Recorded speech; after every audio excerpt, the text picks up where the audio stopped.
8ನೇ ತರಗತಿಯ ಎಸ್ಸೆ 2 ಅಂದರೆ 2ನೆಯ ಸಂಕಲನಾತ್ಮಕ ಮೌಲ್ಯಾಂಕನದ ಪ್ರಥಮ ಭಾಷೆ ಕನ್ನಡದ ಪ್ರಶ್ನೆ ಪತ್ರಿಕೆ ಮತ್ತು ಅದರ ಉತ್ತರಗಳನ್ನು ನಾವೀಗ ನೋಡ್ತಾ ಹೋಗೋಣ. ನೋಡಿ, ಕನ್ನಡ ವರ್ಣಮಾಲೆಯಲ್ಲಿರುವ ಒಟ್ಟು ಅಕ್ಷರಗಳ ಸಂಖ್ಯೆ 49. ಆದೇಶ ಸಂಧಿಗೆ ಉದಾಹರಣೆಯ ಪದವಿದು ಯಾವುದು? ಹುಲ್ಲುಗಾವಲು. ಬೆಟ್ಟದಾವರೆ ಪದವು ತತ್ಪುರುಷ ಸಮಾಸಕ್ಕೆ ಉದಾಹರಣೆಯಾಗಿದೆ. ನೋಡಿ, ಗಣೇಶ ಅಂಕಿತನಾಮ, ಪಂಡಿತ ಅನ್ವರ್ಥನಾಮ. ವರ್ಷ ವರುಷ ಪುಣ್ಯ ಶೂನ್ಯ. ಇನ್ನು ಒಂದೊಂದು ವಾಕ್ಯದಲ್ಲಿ ಉತ್ತರ ಬರೆಯಿರಿ. ಆ ಪ್ರಶ್ನೆಗಳ ಮತ್ತು ಉತ್ತರಗಳನ್ನು ನೋಡ್ತಾ ಹೋಗಿ.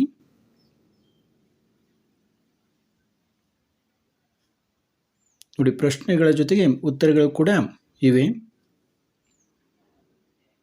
ಇನ್ನು ಕೆಳಗಿನ ಪ್ರಶ್ನೆಗಳಿಗೆ 3-4 ವಾಕ್ಯಗಳಲ್ಲಿ ಉತ್ತರ ಬರೆಯಿರಿ ಎಂದಿದ್ದಾರೆ. ಅರಮನೆಗೆ ಹೂವು ಎಲ್ಲಿಂದ ಬರುತ್ತದೆ ಎಂದು ದೊರೆ ಮಗನು ಹೇಗೆ ಕಂಡುಹಿಡಿದನು? ಉತ್ತರಗಳನ್ನು ಸ್ವಲ್ಪ ವಿವರವಾಗಿ ಕೊಟ್ಟಿದ್ದಾರೆ. ನೀವು ಸಂಕ್ಷಿಪ್ತವಾಗಿ ನೀವು ನೆನಪಿನಲ್ಲಿದ್ದನ್ನು ಬರೆಯಬಹುದು. ಚಾವುಂಡ್ರಾಯ ಯಾರು? ಆತನ ವಿಶೇಷತೆ ಏನು? ಇನ್ನು ಕೋಗಿಲೆಯ ಗಾನಕ್ಕೆ ಪ್ರಕೃತಿಯು ಹೇಗೆ ಸ್ಪಂದಿಸಿತು? ಇದಕ್ಕಿ ಮಾರಯ್ಯನು ಕಾಯಕದ ಮಹತ್ವವನ್ನು ಹೇಗೆ ನಿರೂಪಿಸಿದ್ದಾನೆ?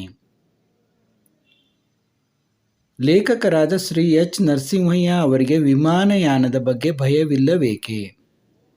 ಇನ್ನು ಕೆಳಗಿನ ಕವಿ ಸಾಹಿತಿಗಳ ಸ್ಥಳ, ಕಾಲ, ಕೃತಿ ಮತ್ತು ಪ್ರಶಸ್ತಿಗಳನ್ನು ಕುರಿತು ವಾಕ್ಯ ರೂಪದಲ್ಲಿ ಬರೆಯಿರಿ ಅಂತ ಕೇಳ್ತಾರೆ. ಇಲ್ಲಿ ನೋಡಿ, ಮಾಸ್ತಿ ವೆಂಕಟೇಶ್ ಅಯ್ಯಂಗಾರ್ ಅವರ ಬಗ್ಗೆ ಕೇಳಿದ್ದಾರೆ. ಈ ರೀತಿ ನೀವು ವಾಕ್ಯ ರೂಪದಲ್ಲಿ ಬರೆಯಬೇಕು. ಇನ್ನು ಕೆಳಗಿನ ಪದ್ಯ ಭಾಗಕ್ಕೆ ಪ್ರಸ್ತಾರ ಹಾಕಿ ಗಣ ವಿಭಾಗಿಸಿ ಛಂದಸ್ಸಿನ ಹೆಸರನ್ನು ಬರೆಯಿರಿ ಅಂತಂದಿದ್ದಾರೆ. ಕೆಲರು ಗೋಧಿಯ ಸಾಮೆಯನು, ಕೆಲರು ನವಣೆಯ ಕಂಬು ಜೋಳವ, ಕೆಲರು ಹಾರಕವೆಂದು, ಕೆಲವರು ನೆಲ್ಲರ ಅತಿಶಯವ. ನೋಡಿ, ಈ ರೀತಿ ಪ್ರಸ್ತಾರ ಹಾಕಿ ಬರೀಬೇಕು. ಇದು ಭಾಮಿನಿ ಷಟ್ಪದಿ ಇದೆ.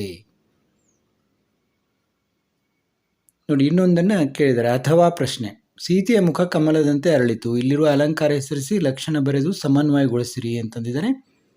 ಉತ್ತರವನ್ನು ಬರೆಯಲಾಗಿದೆ. ನೋಡಿ, ಇದು ಉಪಮಾ ಅಲಂಕಾರ.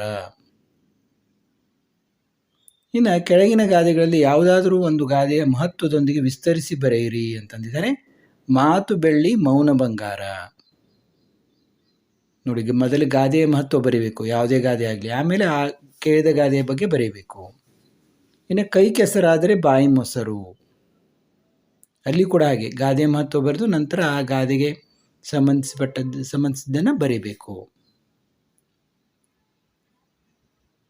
ಇನ್ನು ಕೆಳಗಿನ ವಾಕ್ಯ ಅಥವಾ ಹೇಳಿಕೆಗಳಿಗೆ ಸಂದರ್ಭ ಮತ್ತು ಸ್ವಾರಸ್ಯಗಳನ್ನು ಬರೆಯಿರಿ ಎಂದಿದ್ದಾರೆ. ಇವತ್ತು ಮೇಷ್ಟ್ರಿಗೆ ಜ್ವರ ಬರಲಿ ದೇವರೇ. ನೋಡಿ, ಅಮ್ಮ ಪಾಠದಿಂದ. ನಮ್ಮಯ್ಯ ದೇಶಕತಿಯ ನರೆದೆಲಗ. ಇದು ರಾಮಧಾನ್ಯ ಚರಿತೆ ಪದ್ಯದಿಂದ. ಇನ್ನು ಕೆಳಗಿನ ಪದ್ಯ ಭಾಗವನ್ನು ಪೂರ್ಣಗೊಳಿಸಿ ಬರೆಯಿರಿ ಅಂತ ಹೀಗೆ ಕೊಡ್ತಾರೆ, ಅದನ್ನು ಬರೀಬೇಕು ನೀವು. ಇನ್ನು ಪದ್ಯ ಭಾಗವನ್ನು ಕೊಟ್ಟು ಅದರ ಒಂದು ಸಾರಾಂಶವನ್ನು ಬರೀಲಿಕ್ಕೆ ಹೇಳ್ತಾರೆ, ಸ್ವಾರಸ್ಯವನ್ನು. ಕೆಳಗಿನ ಪ್ರಶ್ನೆಗಳಿಗೆ 8 ಅಥವಾ 10 ವಾಕ್ಯಗಳಲ್ಲಿ ಉತ್ತರ ಬರೆಯಿರಿ.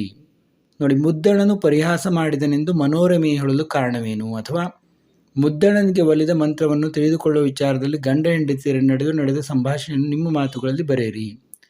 ನಿಮಗೆ ಫಾಸ್ಟ್ ಅನಿಸಿದರೆ ಅಲ್ಲಲ್ಲಿ ಪಾಸ್ ಮಾಡಿ ನೋಡ್ಕೋಬಹುದು. ಇಲ್ಲಿ ಎಲ್ಲ ಉತ್ತರಗಳನ್ನು ನೀಟಾಗಿ ಕೊಡಲಾಗಿದೆ ನೋಡಿ. ಇನ್ನು ಒಂದು ಗದ್ಯ ಭಾಗವನ್ನು ಕೊಟ್ಟು ಅದರ ಬಗ್ಗೆ ಪ್ರಶ್ನೆಗಳನ್ನು ಕೇಳ್ತಾರೆ. ಇನ್ನು ಪತ್ರ ಬರಹ. ನೋಡಿ, 5 ದಿನಗಳ ರಜೆಯನ್ನು ಕೋರಿ ಮುಖ್ಯ ಶಿಕ್ಷಕರಿಗೆ ಪತ್ರ ಬರೆಯುವುದು ಯಾವ ರೀತಿ ಅನ್ನೋದನ್ನು ನೀಡಲಾಗಿದೆ ಇಲ್ಲಿ. ಇನ್ನು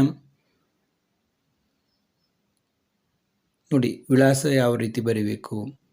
ಇನ್ನೊಂದು ಪತ್ರ ಬರಹ ಇದೆ ನೋಡಿ. ಇನ್ನು ಪ್ರಬಂಧ ಇದೆ ನೋಡಿ, ರಾಷ್ಟ್ರೀಯ ಹಬ್ಬಗಳು. ನೋಡಿ, 15 ವಾಕ್ಯಗಳು. ಮೊದಲೇ ಪ್ರಸ್ತಾವನೆ, ವಿಷಯ ನಿರೂಪಣೆ, ಉಪಸಂಹಾರ. ಯಾವುದೇ ಪ್ರಬಂಧ ಕೇಳಿ ಈ ರೀತಿ ಬರೀಬೇಕು. ಅಲ್ಲಲ್ಲಿ ಪಾಸ್ ಮಾಡಿ ನೀವು ಡಿಟೇಲ್ ಆಗಿ ನೋಡ್ಕೋಬೋದು. ಮತ್ತೆ ಭೇಟಿಯಾಗೋಣ.